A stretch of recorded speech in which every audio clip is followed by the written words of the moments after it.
एक उच्च अधिकारी ने कहा, देवेंद्र फडणवीस को महाराष्ट्र में हो रहे हर एक डेवलपमेंट की जानकारी थी।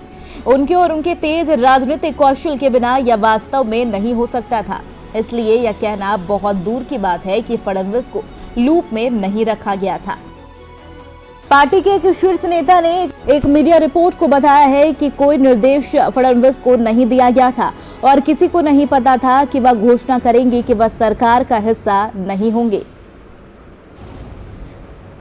सूत्रों ने आगे कहा, घोषणा करने के बाद फडणवीस को अपने फैसले पर पुनर्विचार करने के लिए कहा गया था। एक मीडिया रिपोर्ट में बताया कि देवेंद्र फडणवीस ने पीएम मोदी से कम 2 बार फोन पर बात करने के बाद डिप्टी सीएम के रूप में शपथ ली थी। साथ ही बीजेपी के राष्ट्रीय अध्यक्ष जेपी नड्डा के साथ साथ केंद्रीय गृह मंत्री अमित शाह ने भी ट्विटर पर फडणवीस से अपील की थी।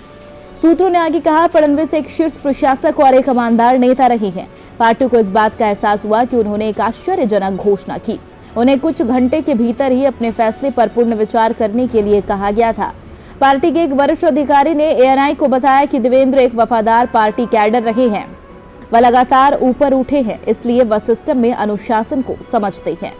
सूत्रों ने फडणवीस की प्रशंसा भी की और कहा, महाराष्ट्र विधानसभा में विपक्ष के नेता के रूप में उनके नेतृत्व के कारण पार्टी हाल ही में 30वीं राज्यसभा सीट जीतने में सफल रही और उद्धव ठाकरे के नेतृत्व वाली शिवसेना सरकार के खिलाफ बड़े पैमाने पर तख्ता पलट किया है।